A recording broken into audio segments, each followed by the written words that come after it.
Joe talks about Joe.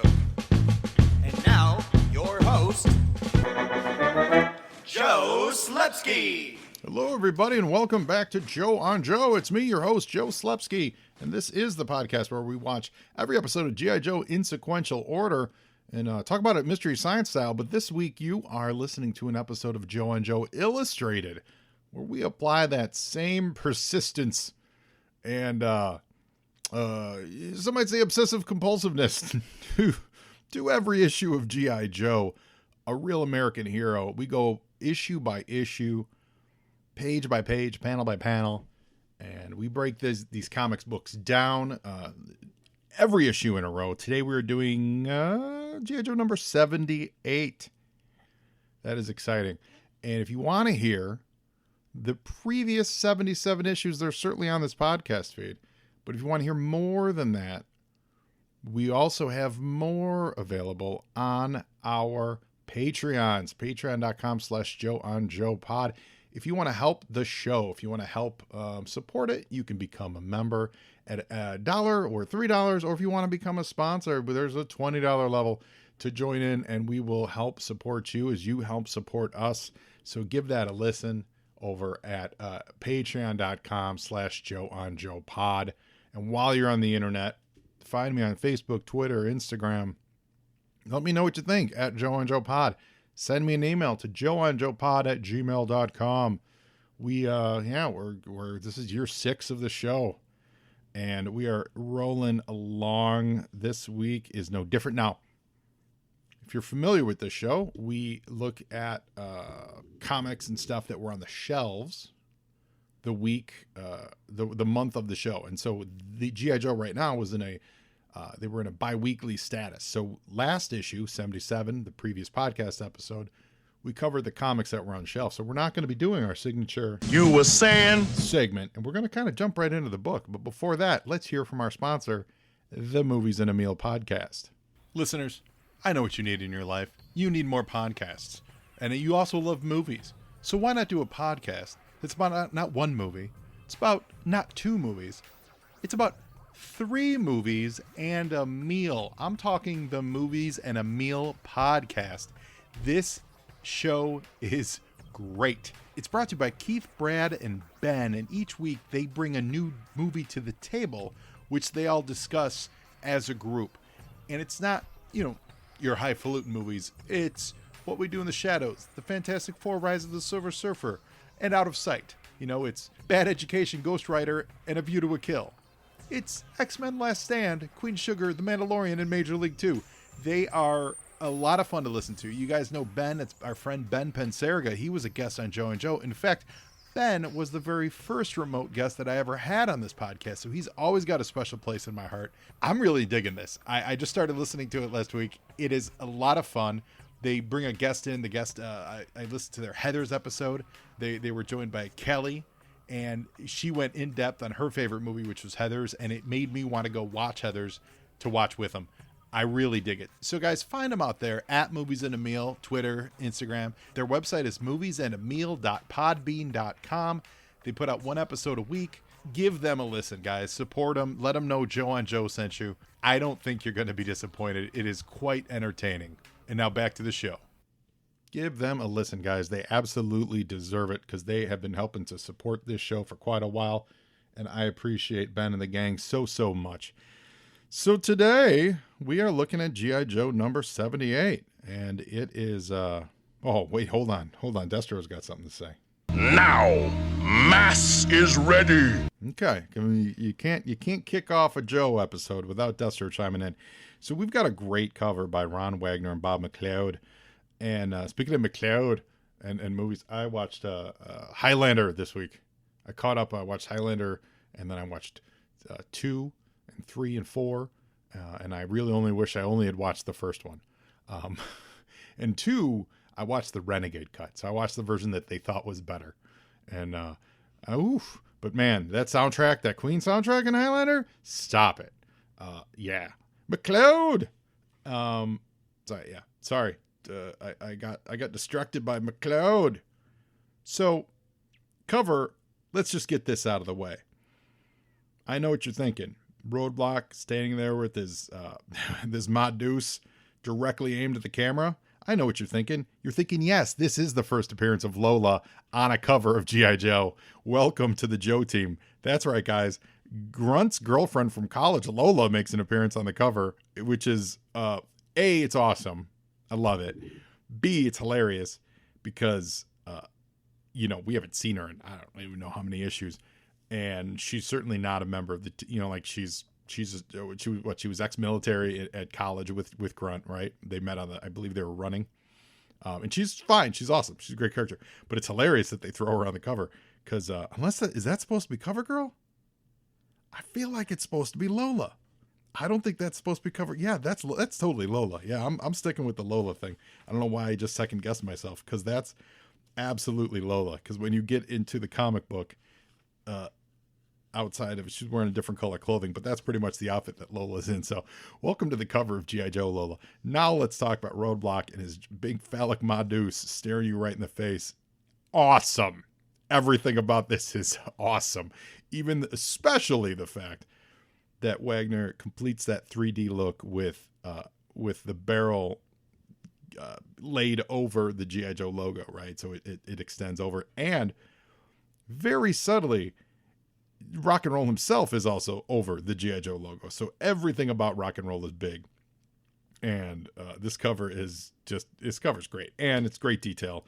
The looks on their face are absolutely, stern and serious and all that stuff. So also, let's point out, continuing that streak of not streak, I guess it's not a streak, but that style that Wagner did a lot of, where it's very solo images of people, where it's like not a lot going on in the background. Here's just a picture of the character in question. Grunt, and I think that's supposed to be Grunt, is a little he's a little cut off. That's a little weird. I wonder if that's a printing thing, like I imagine they drew the whole thing and then they framed it. So I would have liked to, and especially then, printing, like you overdraw, and then it's a crapshoot how much they actually get on the cover unless you put like a defined border. So I'll take it. But yeah, I'd love to see the original artwork for this. I'm sure it's stunning because it's a great cover, and I like the colors on it. I like that if you look closely, guys, what do they have in both bandoliers? What are those called? The belts, the ammo belts. Every 1, 2, 3, fourth, every fourth one, every 1, 2, 3, 4, or every fifth round is a tracer round, right? Now you guys, we learned that from G.I. Joe, that's how you see where you're firing when you're firing at such high rates of speed. And that's what they have here. If you look closely, every fifth or fourth or however many it's drawn is painted red, implicating that or implying that it's a tracer round.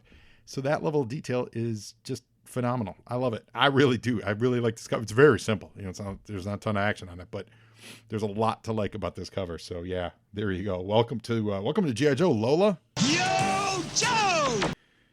Now, Payback. Script by Larry Hama.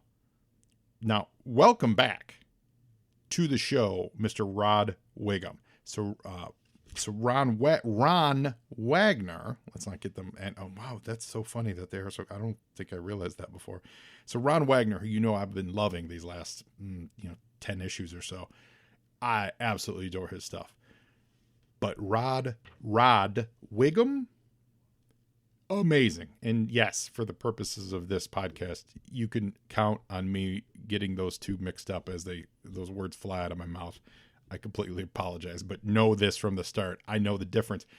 And what I love about Rod Wiggum's stuff, which he's absolutely in my top 5 G.I. Joe artists, he comes from that same world he lives in that same world as Ron Wagner, of that realistic G.I. Joe side, like style. Like they try to give you as much of here's a snapshot of what happened versus here's a comic book version of what happened. And Rod drew some of the greatest stuff of G.I. Joe. He did that era of, Ripcord and Candy and, Zartan impersonating Ripcord, like the creation of Cobra Island and all that stuff. That was all Rod Wiggum. So welcome back to the show, Rod Wiggum. It's great to see his work. Again, I've read these 30 years ago. I haven't really revisited them very much issue to issue in probably that long of a time. So when I'm going through this with you guys, it's discoveries for me, like it's just, I actually genuinely didn't think we were going to see Rod's artwork again. So I'm so happy to see it. I think this issue looks, broad strokes, looks fabulous. I'm here for it. So yeah, there you go. Fred Fredericks on inks, Rick Parker on letters, Bob Sharon doing the coloring, Bobby Chase editing, and Tom DeFalco editor in chief. So we get a lot of jargon going on this issue, and like most great comic books, it starts right in the middle of the action with our favorite ninjas traveling from San Francisco to Dulles Airport over in Washington, D.C. And we get that they're coming from San Francisco from a nice caption from one of these faceless agents from the DOA. And it's Storm Shadow and Jinx and Billy.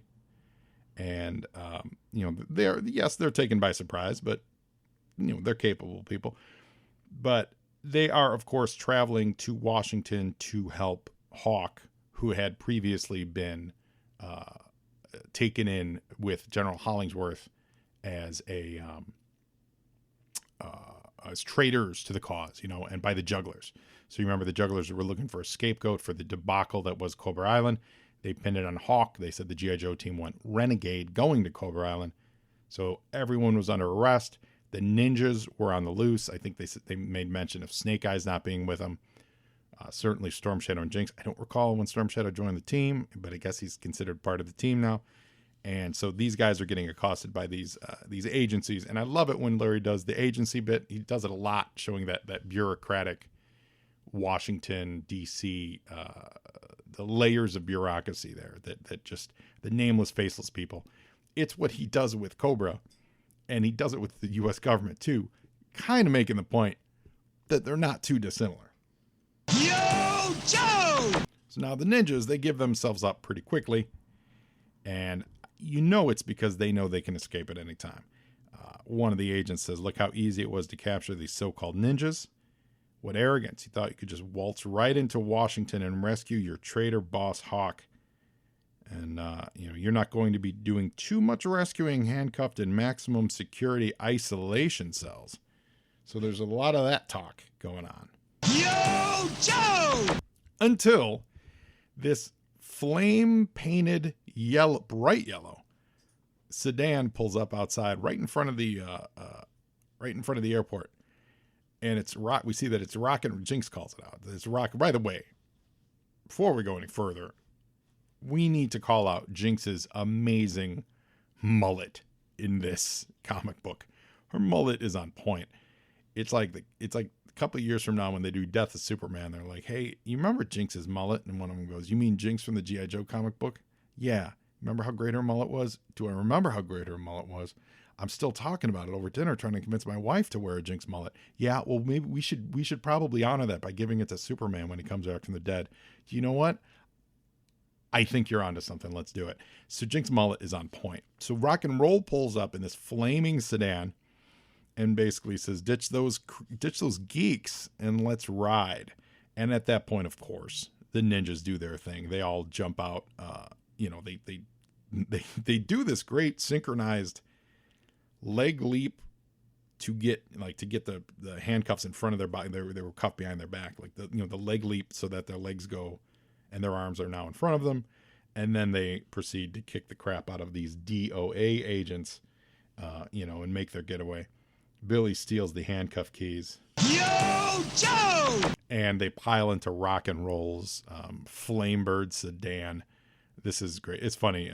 Rock and Roll saying, you better hurry up. I'm going to get a ticket for hanging around much longer. And they take off down the street. Now, they make a point. Everyone makes a point to keep saying that, it's a yellow late model Chevy with red flames on the hood and the fenders. Everyone keeps saying like how conspicuous this is. And it truly is. And it's very smart. So the feds jump into their cars and they start giving chase to Rock and Roll and the ninjas. Basically, also Rock and Roll and the ninjas is is opening punk act this weekend at CBGB's. Oh, CBGB's closed. That's too bad. Anyway, rock and roll flies into a local airport car wash. And they think, rock and roll, it's no time to get this car washed. Yo, Joe! And we're right, because they used water-based paint on the car. So basically, you paint the car all garish, get everyone looking for a garish vehicle, and then what do?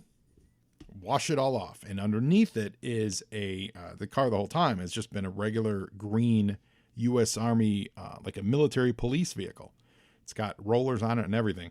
So he slaps on the gumball machine, and these two clerks at the car wash are astonished because they saw this yellow flame car go in the one end, and out the other end comes a cop car, basically. I'm not saying this was on purpose, but there's these two clerks here, and the one clerk just looking like a kind of a young punky kind of guy. The other clerk, and especially the way his hat and the angle of his airport wash logo on his hat is giving me Wally West vibes, because it's a red hat. He's a redheaded dude. And when you look at the airport wash, the word airport is in yellow at an angle like the lightning bolt on Flash. Wally West had taken over Flash at this point, so he was very popular as the Flash at that point. He had taken over from Barry Allen, who had died like 2 years prior. I am not at all insinuating that this is some kind of weird Wally West reference, but I think it's funny that it's got that feel to it, especially years later. They would, because I think this was a years later add-on where they made Wally kind of a car dude. I don't remember Wally being a super like mechanic greasehead guy, but maybe he was in like his early Teen Titans stuff. Maybe he was always like, quote, working on hot rods. They would have Johnny Storm always working on hot rods and stuff. Maybe Wally was like that. I've not read a lot of his early Kid Flash stuff, but I know in the more recent times, than like the Mark Waid, Jeff Johns era, they, at one point he literally had a job as a mechanic working on cars. So to have him working in this car wash, I think in my brain puts it together. Anyway, dude looks like Wally West. He's very shocked to see that this police car comes out, and they drive right past the MPs. Yo, Joe! Now, before we get to this next one, we got another ad for New England Comics. Now, it's probably the same ad, so I don't think we're going to find a whole lot here that's different. But I remember we found a Silver Age ad later on, and it had some Fantastic Fours. Yeah, let's just say New England Comics, you got to work on your Silver Age collection, because your Fantastic Four only goes back to 232, which is the first John Byrne FF, which is amazing, but it's only $1. And really, they must have printed so many of those John Byrne FFs, because they are still relatively like $3, $4 a piece. Like, even though they're probably the second best FFs ever done after Kirby. I'm trying to think of somebody better. Anyway, yeah, so it's the same New England Comics ad. So we're with Hollingsworth now. Well, actually, it's General Malthus. And he's in the hallway, but we're checking in on Hawk and Hollingsworth. And Senator Hagel has joined the crew, and he's a part of this conspiracy to frame the Joes. And he's there's a lot of exposition, a lot of big balloons in this page, but it's going to be very hard to shift the blame for the whole Cobra Island fiasco onto General Hawk and Hollingsworth if half their team is running around loose, knocking holes in our story and leaking tips to the press. So their whole plan was to just lock up at least dozens of G.I. Joe members. We're near 100. We got to be near 100, right? Including support staff, and definitely over 100 with all the people that just work on the flag. So they're going to lock up everybody and think that no one's ever going to get leaked to, and just like take their word on it that that's how it went down. We do get some insight though into like where their brains are at, right? So Hagel says to Malthus, and Malthus is the head bad general. He's the one that's in charge of all these DOA agents and stuff. But Hagel says to Malthus, "You and I are the hope of the free world. Sometimes you have to stretch your scruples for the sake of the many." And Hollingsworth says, "There's no evidence to connect us. I even had all the supplies for the Cobra Island mission contracted outside of ordinary channels. Remember that. That's going to come into play a little later. And we see here that Hawk and Hollingsworth are being held captive. We don't exactly know where they're at yet. It just says somewhere in Virginia. So we're going to find out in a little bit. Yo, Joe! Now, elsewhere, there are helicopters looking for everybody. And they're looking for that red flame car. They're looking for the escape ninjas and stuff. So it's a manhunt underway for those guys. And they are still looking for Roadblock, because remember, he escaped last time. So Jinx and like Billy is hiding in the what do you call that? Like the footwell, like basically shotgun of the car, but underneath the boot, underneath the glove compartment, so nobody overhead would see them. Rock and Roll is dressed as a normal MP with like MP style clothing. Jinx appears to be visible in the back, but that's about it. So it doesn't look like them. And they pull up to a like a brownstone, I would say, and here it is, Dr. Burkhart. Now, outside her house, there's a phone company. There's a big old red pickup truck. And inside, we see it's good old Adele Burkhart from G.I. Joe #1 saying, "Oh, piffle to them. This is the last place anyone would expect the Joes to be hiding out in. I am diametrically opposed to everything you stand for. Come on in. You all know Roadblock and Grunt. And here we go, cover star herself. Hi, I'm Lola." I love it. Welcome, Lola, to the Joe team. I love it. And Roadblock's in his greens, and Grunt is just in civilian. Actually, Grunt's dressed like Starbrand from the Romita era. Now, Billy, by the way, is given a look. If you look closely at this panel, Billy's looking like he's like the lookout. He's either that or he just can't stop staring at Jinx's mullet. Yo, Joe! Now, back in the Atlantic, this was, remember we left Destro on his boat, and he was very upset that the government was throwing Hawk under the bus. He said, there's no honor in these people. And the Baroness is asking him, they're in a helicopter that's taking off from his private yacht, right? And the Baroness is saying, I don't understand why you want to get involved in this. Isn't this to your advantage if the Joes get discredited? And Destro's not here to explain himself, right? We see it in his disgust for this news broadcast where it's General Malthus talking trash about Hollingsworth and Hawk and all that stuff. And he says, Hawk's not the reason. Sometimes the soldiers you respect the most are on the wrong side, So he respects Hawk like no one else. And he's not going to let Hawk get taken in by this tomfoolery. You could imagine what he's thinking.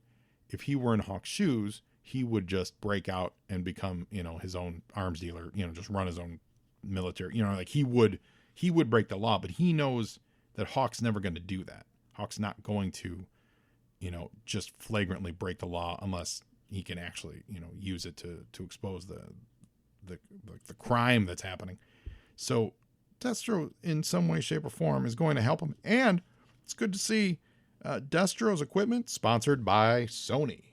Yo, Joe! Now, back at Dr. Burkhart's.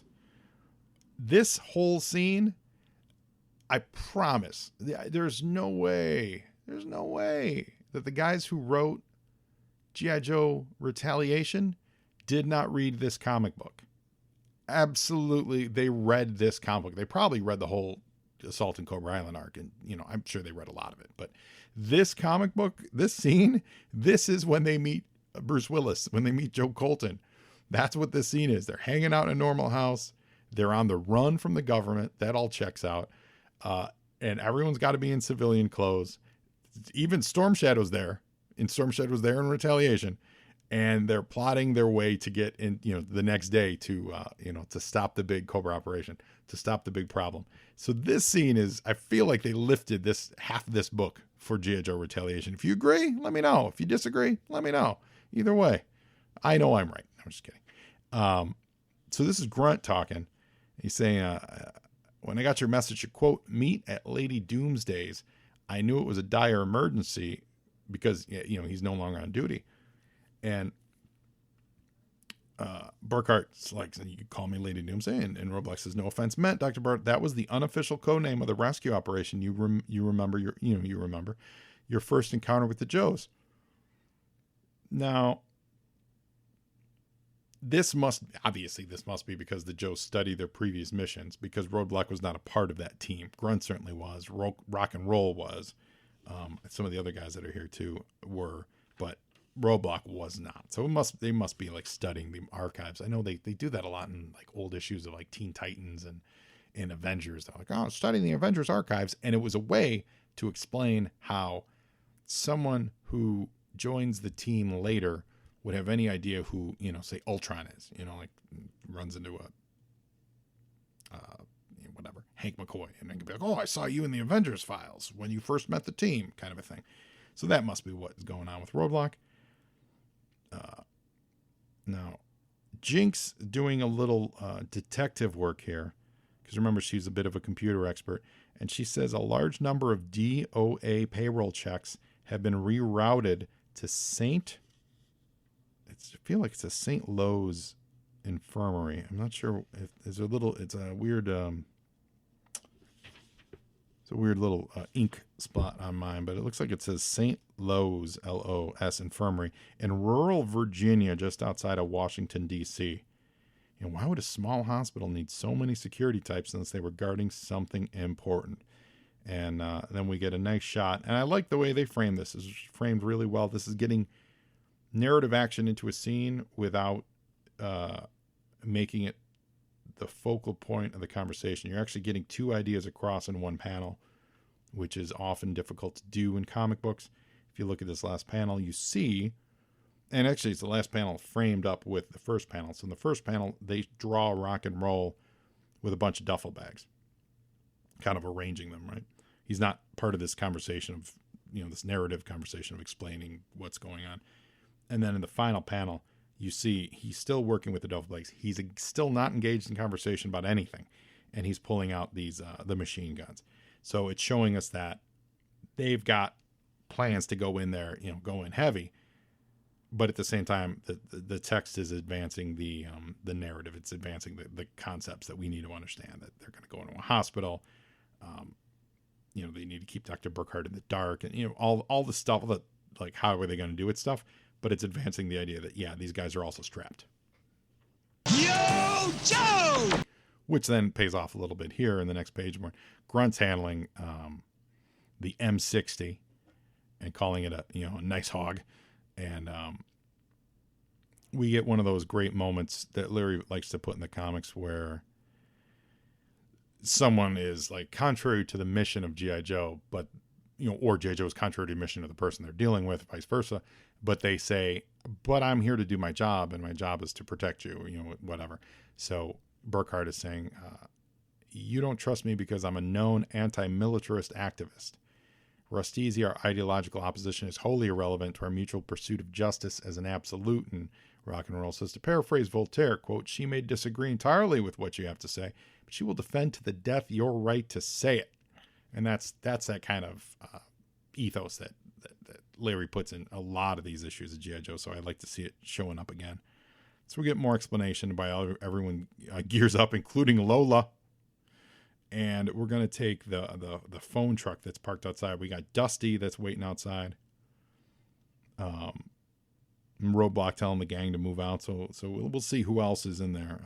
We're going to find out in the next few pages who else is on the team. But we know Dusty is on board. Yo, Joe! So it is St. Lo's. Yeah, so this page has it where the ink's not blotchy. So at St. Lo's Infirmary. And it's the senator. It's trying to say, hey guys, you guys are if you guys just confessed, it would make my life so much easier. I will get you a country club prison. It's for the best of the country, like for the good of the country, And Hawk tells him, go scratch. We get a cutaway to Malthus, just you're gonna rot in hell, kind of a thing. And this is the mentality of these types of zealots, where they think that their might makes right, and even if they screw up, they don't have to take responsibility for it. And it's more important that they get the chance to screw up again in the future than to actually possibly have them and their ideas taken off the board right now, even though they've been proven to be a failure. It's a nice nuanced character, a little bit overblown in the and frankly comes up a little quick. It comes up from 2 issues ago. We weren't really sure who these dudes were, and now they're taking down the whole G.I. Joe team. But that's the way it happens. Life moves pretty fast, and we get 50 armed agents, all disguised as doctors, nurses, orderlies, and patients. So they're coming in to kind of take over this hospital. Only question, and I love it, it's a fun gag. Only question I have here is, A, the St. Louis, are there real patients?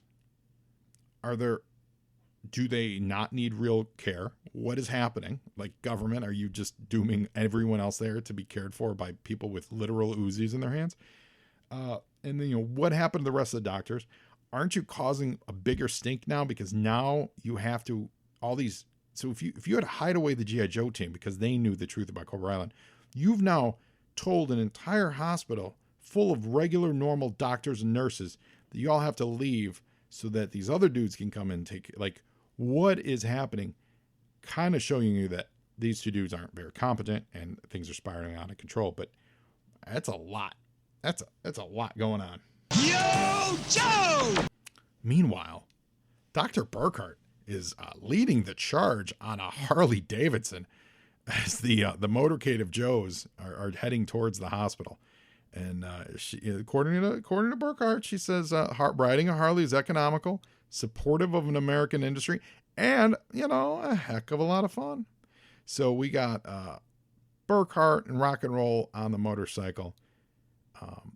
Burkhart and Roadblock in the motorcycle. Rock and Roll, Grunt, and Lola. They're going to be entering the hospital, like down the main corridor. And we see Zaps involved here. Bazooka, Barbecue, Flash, Wetsuit, Snow Job, Steeler, and I believe the I in this is Grunt. I believe. Oh, no, because he says Grunt. So who's the I? That can't be Storm Shadow. Are they taking command from Storm Shadow? Let's see here. That's interesting. I actually don't know who's talking here. Wetsuit, Snowdrop, Steeler, and I are right and left flank security. Wow. They might all be taking orders from Storm Shadow, which seems crazy to me. It seems like no one there would really still trust Storm Shadow. That's interesting. As the truck makes its way down the road, we get a nice little shot of the sun, showing that it's sunset, and newspapers flapping in the wind saying, are the Joes heroes and it's actually Hawk and Hollingsworth, heroes or heels, out of the Washington Globe. I love the old trope of having, the headline of the newspaper kind of, giving you what the world is thinking about these guys. You see it in a lot of Superman comics and certainly here. I'm a fan of that. I just always find it funny when it's the newspaper blowing in the wind, because it's like, I guess newspapers just used to be thrown everywhere. Were newspapers like the predominant form of trash back in the 80s? Yo, Joe! So at St. Lo's Infirmary, the most jarring thing about all these fake doctors is that they just carry Uzis out in the open. What is the point of being a, quote, fake doctor if you have an Uzi in your hand at all times? Because they all do. They're all carrying Uzis and pistols. There is not a doctor that is not carrying an Uzi or a pistol. It's pretty great. But the entire hospital staff, Hawk realizes that they've all been replaced because they all look the same. They all got these sunglasses and stuff like that. And Hawk takes a crack across the face from one of these guys as he tells Hollingsworth that, they can't take this sitting down, by the way. Hollingsworth says, you lowlifes are mighty handy at slapping around a handcuffed man. How about unlocking mine? I like this because Hollingsworth's got to be, late 50s, early 60s probably. And he's like, let's go. Let's get it on. This is unacceptable. Yo, Joe! Meanwhile, outside, the Joes are now pulling up. And they see it's really quiet. Now they get to the door, and the Men in Black DOA agents are guarding the door, and it's Storm Shadow. No, so that wasn't Storm Shadow giving the orders. I'm not sure who was giving the order. I really don't know who's giving the orders in the truck. But it's Jinx, Storm Shadow, and Billy, they're heading to the door, and they're waved off by these. See, there's a lot about this that I don't get. So they're waved off by the men in black, but I thought the whole point of having the doctors in disguise was that when the Joes showed up, they would be confronted, right? And the men in black know to literally look for Storm Shadow, Jinx, and Billy, because they were there to arrest Storm Shadow, Jinx, and Billy earlier in the issue. So it's not like those three are off the radar of who they're looking for. I know that they talk about that they're expecting like a full assault, and they're going to capture it all on camera and stuff. But I don't know. This seems awkward, but it doesn't matter because Billy and Jinx and Storm Shadow, they take these guys out. I like the little detail of Storm Shadow knocking out 2 of the 4 guards, and Jinx and Billy each take out 1 of them. And then they proceed to climb the exterior of the hospital because they're ninjas. Yo, Joe! We had a commentary of how does Robot carry that Ma Deuce? 2 of us can barely lift it, and he comes by in a great piece with 1 arm and just grabs by 1 hand and says, "Hey, clean living and high pain tolerance." That's it. He doesn't even need 2 hands to carry the Ma Deuce. He just grabs it. Burkhart's, of course, not going to carry a weapon. She's just going to, go in there with her wits. The only thing she needs is her briefcase and her reputation. So now to the phone company, all the Joes that are in there, they're dressed as orderlies. CoverGirl's involved here too. And she explains that their uniforms, they've been overprinted with a special dye that is transparent under normal conditions, but they all wear these green sunglasses. Think of what Doc sunglasses used to look like. And the shades you'll be wearing are fitted with polarized filters, and on it you clearly see that this person is a G.I. Joe member. So that's so you could clearly identify who's who. Also, these orderlies openly carrying Uzis. So again, I don't know who's trying to fool who in this issue. Yo, Joe! On the top floor of the administrative offices of the hospital, there's a news crew. So they brought a news crew in, right? So it's a Kathy Tur reporting live from St. Louis Infirmary, where 2 renegade generals are being held for observation prior to a Senate hearing. And as they're live on the news crew, that's when Burkhart arrives. And as she walks in the door, that's when the ninjas break through the window and they attack the senator and the general, Malthus. And the Joes are like, stop the cameras. They're demanding. So it's like everyone's attacking at the same time. Meanwhile, these ninjas are just throwing people around. And a great piece here, again, telling 2 stories in the same panel. The star of this page is this TV set. All right. So there's not only word balloons coming from it, from the speaker there, but it frames the whole action all the way down the page. And the ninjas in the back of the action, or in the case of the final panel, they're not even in panel at all. The ninjas are doing the attacking, right? So in the first panel, we get a setup of there's these 5 guys in the back. Storm Shadow breaks through, and with Jinx. The third panel, we see Billy makes his entrance. The senator, by this point, he's taking off. And then the camera still stays on the news crew, or the TV video feed. And then we see one of the soldiers getting thrown across it. So we know that the ninjas are beating these guys up easily, but also we're also being kept abreast of what's happening down on the front floor with Burkhart and the Joes, who are quote unquote disguised as orderlies. So I love these. You've seen it a couple times. I love this dual storytelling, getting 2 actions in one panel, things like that. It's great. Yo, Joe! Oh, we could get a genuine hologram of the space shuttle in 3D. It is made with a real laser beam. Amazing 3-dimensional image appears floating in deep space. You will learn the secret of how it's created, while your friends will be mystified. You can be a space shuttle team member today.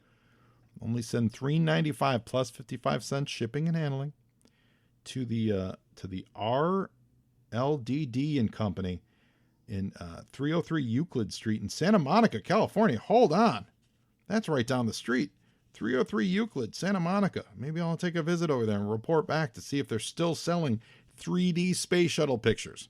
Meanwhile, downstairs in the lobby, the Joes with the camera crew on them, Burkhart is taking the lead, and she's, I love her dialogue, piffle and maldiction, an egregious slanderous fabrication. I am no more a hostage than you are a physician. And, Burkhart's on the camera basically saying, I'm here to get the facts. Why have the General Hawk and Hollingsworth been hidden away? What have they prevented? Why have they been prevented from making their own statements? So on and so forth. So we get a little bit of why the Joes are dressed up like the orderlies, because they can kind of slip into the crowd with the other bad dudes. And with these glasses on, you can always tell who's good and who's bad.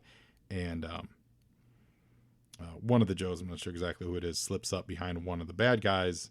Says, put that gun down nice and easy. Again, everyone who's quote unquote dressed as a doctor is openly brandishing a firearm. It's absolutely insane. But one of the dudes who's not very happy about this, he sums up kind of what we're supposed to have been seeing. As General Malthus says, the Joes would come in shooting. If they continue like this, they could get all the way to Hawk and Hollingsworth without firing a shot, which earlier in the comic, Roadblock had made a point of saying that's the best way to do this, is to do this without firing a shot. And so someone screams, "Watch out, Joes, the opposition is getting away." Yo, Joe! I think that was Hawk or Rock and Roll that yelled that. And so one of the bad guys, one of the DOA agents, says someone has to get the ball rolling. So you always need a little action in G.I. Joe. So you couldn't really go smooth, right? And he shoots his Uzi, I think he's got an Uzi, just down the hall, spraying the entire hallway full of bullets, which is insane because his own dudes are down there. He actually hits Cover Girl, and we also hit Bazooka, we learn. Burkhart is standing in the middle of it, not getting hit at all. The camera is capturing everything. Burkhart's briefcase is getting shot. She's not flinching. Roadblock is taking care of Bazooka. It's just funny. We'll get you to a hospital. Bazooka's like, we're in a hospital. And, somebody better remind Burkhart that she's not bulletproof. Yo, Joe! Now the gunfire has reached the room where Hawk and Hollingsworth are. I think they're probably on an upper floor. And Hollingsworth makes his move. He kicks the Uzi out of the agent's hand. Hawk proceeds to kick him in the face. They hop out of these handcuffs and they get a hold of the gun and they bust out basically. So this is great. This is one of those, I love it in breakouts when it's always more exciting when the person doing the breaking out assists in their own breakout.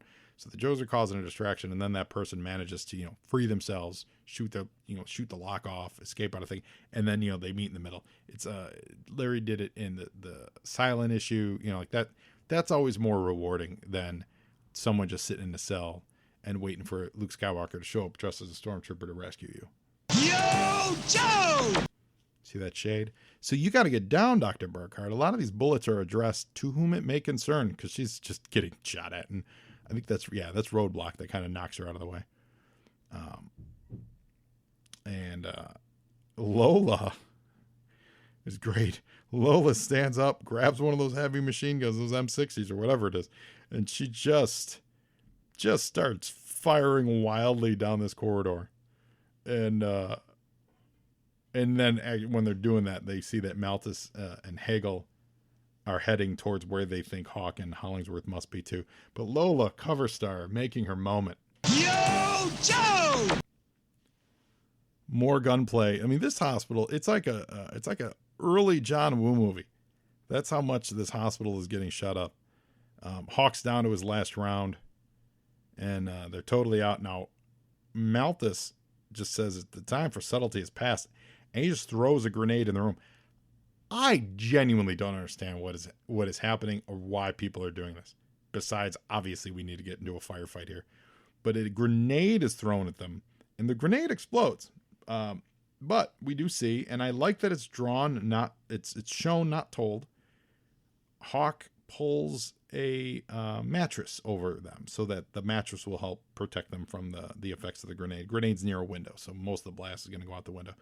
But I like that because the grenade actually bounces off the mattress. But it's great because it doesn't need over explanation. You can see what he's doing. It's well done. And as the grenade explodes, there is actually a helicopter hovering overhead. Yo, Joe! And remember, we saw a helicopter earlier, and the helicopter had who? Destro. So it wraps up pretty quick. This is the last page. And we get Roadblock. He's kind of, it's all on TV. It's all on cameras. And, he threatened him. Hawk and Hollingsworth better be alive when they get in there. And as they're kind of, as the dust, literally the dust is settling, the smoke is clearing, Destro appears at the window. And Destro, on camera, says, just General Malthus, just the person I came to see. And he's like, I don't know you. I've never seen you before. And he says, is your memory that short, or is my face unforgettable? I was just clearing up a loose end when you contracted my armament corporation to supply the ammunition for the Cobra Island operation. You neglected to take your receipt and your copy of the purchase order. Strange purchase order. The order was paid through a special services fund, supposedly for basketballs. It couldn't be that you didn't want the order to show up in the official record, could it? And that's how it ends. It ends pretty quick. It ends pretty quick. So then we get the teaser for the next issue, that Joe's fight the Dreadnoks in the New Jersey swamps, which is great. A book they're calling Dreadnoks Rule. Can't wait to read that. I have no recollection of what happens in that one. But that's it. So that's on camera. The implication being that now it's exposed to the world, so the Joes are going to go away. I hope they kind of resolve that and they kind of revisit that and make sure we know that the Joes are off the hook. It's a little, it's a little stunted finale. I feel like if we had another page of wrap up, it would have been a little cleaner. And again, I don't understand why everyone's in disguise when they're carrying Uzis, but that's just this guy. So let's look at Postbox, the Pit, letters page. We got letters from Dennis England, Colleen Salisbury, David Perkins, Joshua Gold, Tonif Jonah from Papua New Guinea. That's exciting. John Talcott and Kevin Guyton from Siluria, Alabama. Guys, if you're in one of these letter pages, reach out and let me know, because then we'll read your letter for sure. So that's it for G.I. Joe 78, guys. Wrapping up the Cobra Civil War storyline. It's a little disjointed, but I like it. I love the little gimmicks, the costumes that reflect G.I. Joe under the right light, those kind of things. Lola, welcome Lola to the spotlight. She's fantastic. I don't remember how much she shows up after this, but we're going to find out. And I appreciate you guys. So thanks for listening to another episode of Joe on Joe Illustrated. And now you Joe, and Joeing is half the battle.